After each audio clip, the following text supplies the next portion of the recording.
Happy anniversary. I think I'm done. No, just kidding. Thank you, Peter, for the introduction and for all the great and important work you do at EPA. And I want everybody to know that Gwen Keys Fleming is over there. Say, hey, Gwen. Gwen is my chief of staff. She does great work to keep all the trains running at the agency.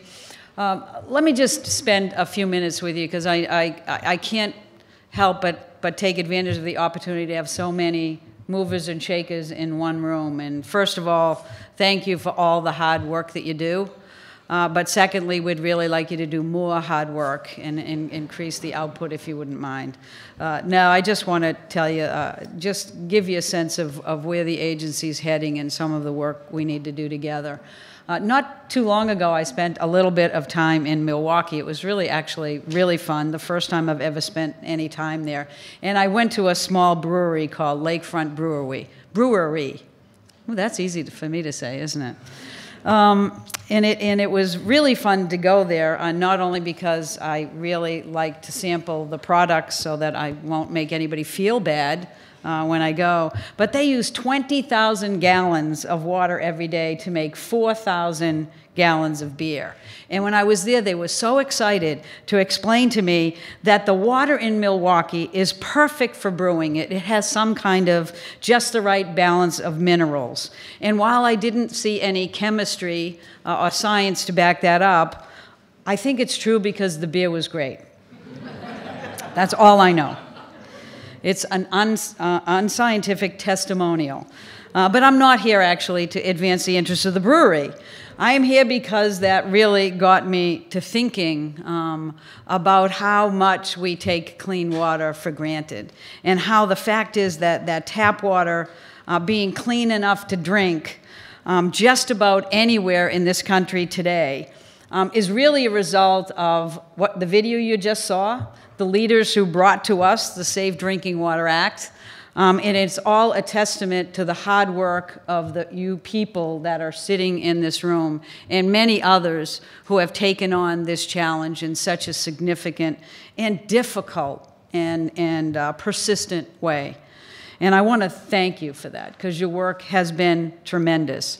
And I know that it's not just about writing a law, it's about implementing it effectively and figuring out how you can explain to people the fundamental need that you're trying to provide to them, and thinking creatively about how you get the resources to make these things happen.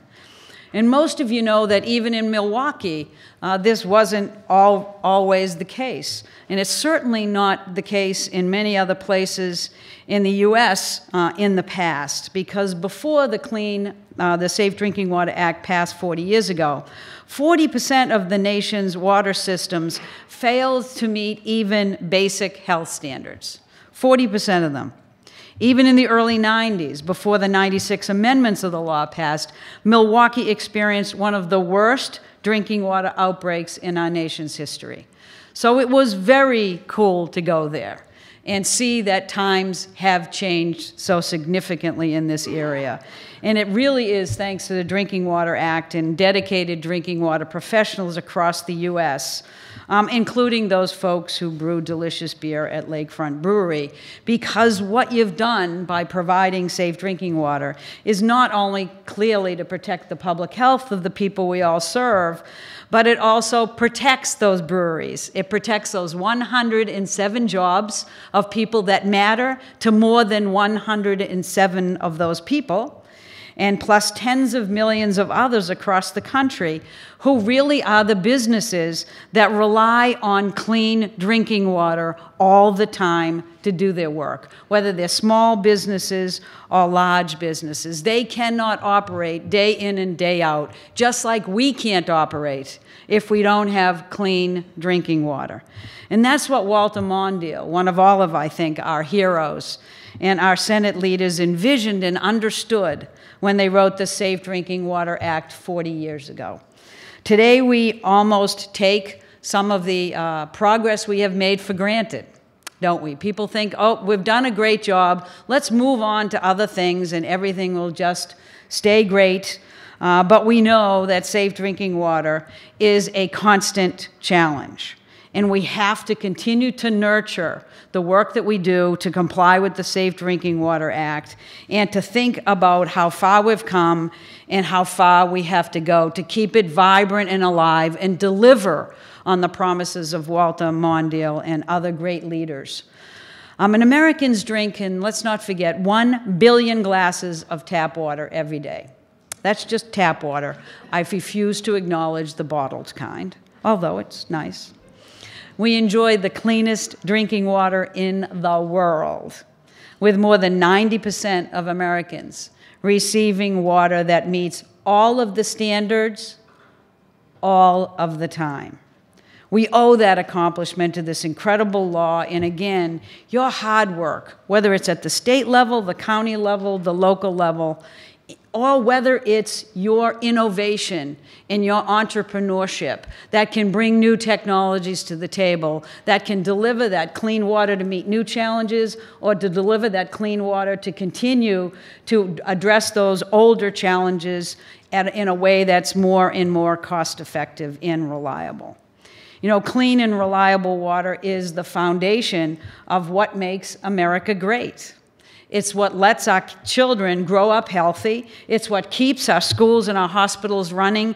And that's what fuels our economy.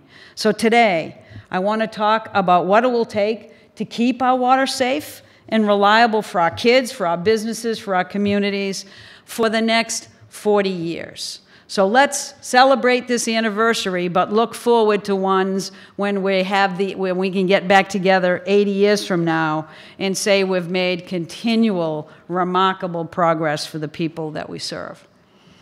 From power plants to manufacturers to local brewers to companies all across America, they depend on clean water. And one of my favorite experiences as the administrator was when I was sitting in a room and I wasn't speaking, I was just listening, and I was listening to both Coke and Pepsi argue. But they weren't arguing between themselves. They were arguing about how important it is that we take action to fight climate change. Because guess what? Climate change makes clean water more and more difficult to achieve. And they told us that it's about time that government took action and figured out more comprehensively about what all of our environmental challenges mean in a changing climate, and how do we factor that into our thinking and our decision-making today. Major companies understand that they have to go where water is clean. That is part of the product that they produce. It is an ingredient, not just a luxury, to have clean water for Coke and for Pepsi to produce their products. And to keep those companies in the U.S., we need to keep our water clean, because they'll go and take those thousands of jobs with them wherever they can have more certainty about having clean water available for them that is affordable and plentiful, that they can rely on consistently. So in this instance, there's nothing different between beer and Coke and Pepsi. So drink more. No, I can't tell you that. I took that analogy way too far. But we have entered a bit of a new era, and it's one we have to think about, because climate change is making our jobs harder. It's meaning that the legacy water challenges will need to have some new solutions and some new thinking, but our efforts are making a difference. We know that the Department of Commerce found that the U.S. environmental technology industry generated $320 billion in revenue and employed 1.7 million Americans in 2011 alone. That is American ingenuity at work. That is because there is a demand, and when there is a demand that we articulate clearly, we know that the private sector will step up and help fill that void. There's a reason water technology makes up the biggest piece of that pie that I just mentioned. And it's because water, frankly, is gold. And it is getting more and more valuable as time goes on. In fact, it's not just the lifeblood that we depend on personally, but it is the lifeblood of our economy. And that said, we need to face new challenges, and we need to continue to provide safe, reliable drinking water to the American people, but we have to focus on every step from source to tap. Every step from source to tap. We can't afford to look at water issues in isolation. Protecting water is a lot like raising your kids. You can't just show up when your kids are in their late teens and expect them to be on the road to being healthy, responsible adults. You have to nurture them from the very beginning when they're infants, and you have to set them up for a safe and healthy life. Even when you do that, it's frightening when you have teenagers to wonder if they are going to be safe and healthy. So let's not make that challenge more difficult and that question larger. Let's work from the beginning to the end of this process. And the same is true, really, for our drinking water. We can't just treat it at the end of the line and expect it to be as clean and reliable and affordable as we need it to be. We have to protect it again from source to tap. And we're in a challenging situation. And I think you know that probably better than I know that, because you work with this situation on a daily basis. EPA estimates that the United States needs $384 billion in drinking water infrastructure investments, from maintenance to repairs and to replacement. And meanwhile, budgets have been tight at every level of government, and it doesn't look like that situation is going to change anytime soon. So we're looking to see how we can better integrate our work across the Clean Water Act all the way to the Safe Drinking Water Act. And we need new approaches to infrastructure, to these partnerships, to source water protection, to see how we can face the challenges of today more successfully. You know, EPA is promoting integrated planning. We're promoting it so that cities can sequence their wastewater and their stormwater projects to get the biggest bang for the buck for the customers that they serve. This fall, we offered technical assistance to more than 20 cities to jumpstart that planning process. And when we do our jobs well on stormwater and wastewater, what that means is that those become a direct investment in drinking water quality as well. That's just how it works. And the success of our Drinking Water State Revolving Fund investments has been unparalleled. We've provided $26 billion in financing to more than 10,000 projects since 1997. But we can't continue to just rely on that moving forward, because we have to do more and we have to be more creative. When you look at the need versus what we can continue to do, you will see there is a gap that needs to be filled. The SRFs are, as you know, more than direct loan programs. They are job creators as well as public health protectors, and these investments pay tremendous dividends. So to build on our success, we're working more closely than ever with state and federal agencies, as well as the private sector, to leverage new funding sources. If it's that valuable, and if water is gold, we need more people making those investments. And at the local level, we recognize that mayors are on the front lines of all of this work. They're setting sewer and water rates, and they're building infrastructure, and they too know that tackling water challenges really requires us to think about a game change. That's why cities are embracing green infrastructure. We're capturing rain where it falls. That's an exciting thing, but the most exciting thing is we're letting nature clean it right away, and we're keeping it local rather than thinking about treating it in the back end and shifting it away. If it's worth a lot of gold, keep it where you have it.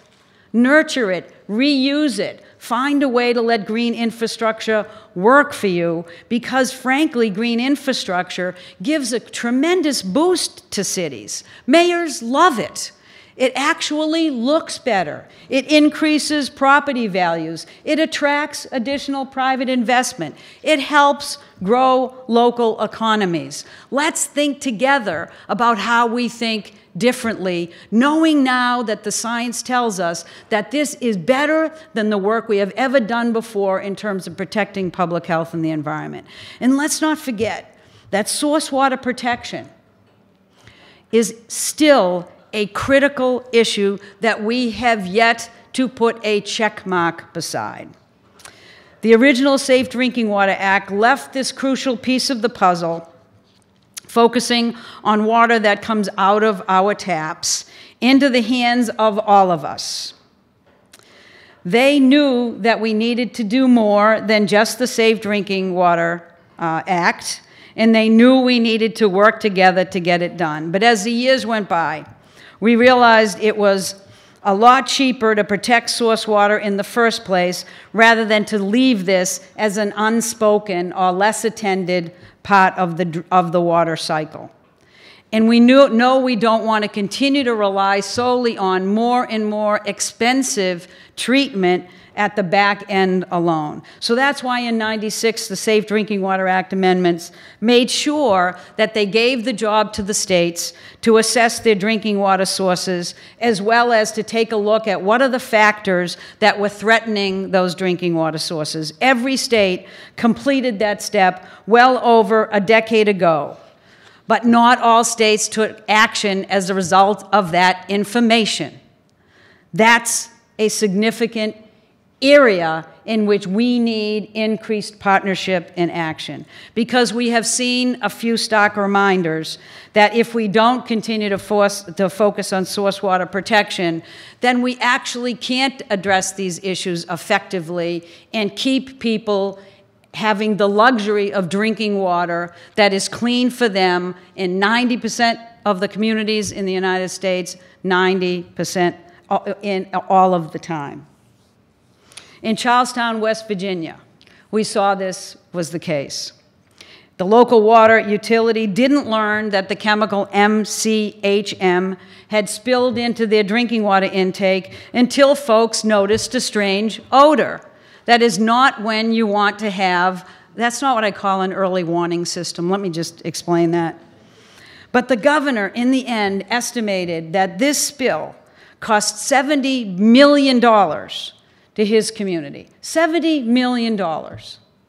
They could have done better. We all need to do better so that that doesn't get into the system and have those expensive costs. In Toledo, Ohio, we had algae in Lake Erie that produced a toxin. This is where climate change, new pollutants, new threats come into focus. It's a toxin that made its way into the city's water supply. Local businesses came to a standstill, and nearly 500,000 people were left without safe drinking water for 2 days. We need to do more, folks. We need to do more about maintaining our eye on the legacy issues that have consistently been a problem, as well as the new challenges that continue to expand the work that we need to do together. Now, EPA will continue to coordinate efforts to protect America's drinking water at the source, as well as to address these new challenges and these legacy issues that we all have been facing together. Now, on source water protection, I think you all may know that EPA convenes the Source Water Protection Collaborative. It's a partnership of 25 organizations that are united together to protect drinking water sources. And EPA has taken an important step to protect headwaters and small streams from pollution with our proposed Clean Water Rule, which will reduce the need for expensive treatment. The public comment period on that rule ended last month, and the feedback we've received shows just how important this issue of clean water is to everyone. That's why the organizations here are launching a call to action. They're asking utilities, states, federal agencies, and local governments to step it up. Let's protect source water. And I encourage all of us to work together to do just that. Utilities can partner with landowners and businesses and make sure they have plans in place with emergency responders. States and local governments can help with land use planning to protect water where it counts most.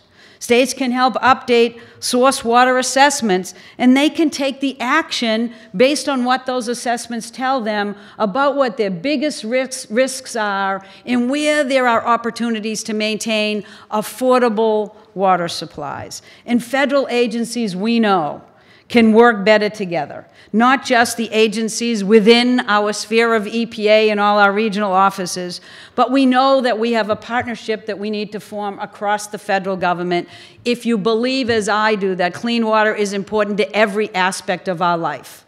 Every aspect, including our economy. We're working with the USDA Rural Development to better serve the 97% of our nation's water systems with fewer than 10,000 customers. We're offering specially tailored technical assistance and financing options for rural water systems. We're helping to make sure they have the resources as well as the expertise that they need. And when it comes to dealing with climate impacts, EPA is working hard with both state and local governments to help them weave the challenge of climate change and the science that we understand into their local and state decisions. You know, we have a climate resilience tool that is specifically designed to help folks think through their drinking water challenges, specifically the utilities, so they can adapt to that changing climate. We know that in the end, water will continue to be as valuable as gold, if not more valuable, because it's one of those things where in a changing climate, you either have too much or you have too little. Right now, we see drought challenges that are amazing, and we see storm intensities that we have never seen before. And those will impact directly all of our ability to do our jobs. Just take a look after Hurricane Sandy, which I think brought all of this into such stark contrast, because that hurricane destroyed drinking water and wastewater treatment plants along the East Coast. This was in October of 2012. And EPA made nearly $95 million available to New York and New Jersey to help make drinking water systems not just get replaced, but make them more resilient to extreme weather. There are lessons we are learning. Let's not continue to learn the hard way. Let's learn from this one and understand how we work in partnership together. And we're working with states and disaster recovery agencies to make sure that the lessons we learned in Hurricane Sandy really are implemented elsewhere before a storm is hit, because we want to make sure that our water and wastewater facilities continue to function the day after the hurricane has left. You know, there are a lot of great efforts that are going on. I think you know that very well. But really, the crux of our ability to continue to make those efforts moving forward and to have the success we have seen over the past 40 years is for us to continue to agree to work together, for us to have honest dialogues about what's working, what's not working, how we adapt to the changes that we're seeing today, and how we continue to challenge the private sector to become part of the continued success as we move forward. We have an obligation, and I think that many of us express this a little less frequently than we should. It really is an obligation to protect our most precious resource, which is actually those kids, before they turn into teenagers, because then you really don't want them around. Personal note. It really is an obligation to our kids to figure out how to do this and how we make the next 40 years successful, because that's when they are going to be driving the economic choices of this country. That's when they are going to be bringing up their families. We need to work with communities to protect those really special resources that we all have been serving, frankly, for the past 40 years. And you guys know better than anyone just how important protecting drinking water has been, how difficult it has been, but how successful our partnership has been over the past 40 years. And we know that the challenges we face are not going to get easier, but if we keep making those infrastructure investments, if we keep building partnerships, if we keep protecting source water, then I think we can continue to make a very positive difference in the lives of the people that we most care about. And today, as always, we really have to work together, but that's a good thing, because when we do, the Safe Drinking Water Act will protect future generations for decades to come. So when you get an opportunity, lift a glass filled with clean, beautiful water and toast to the next 40 years. Thank you.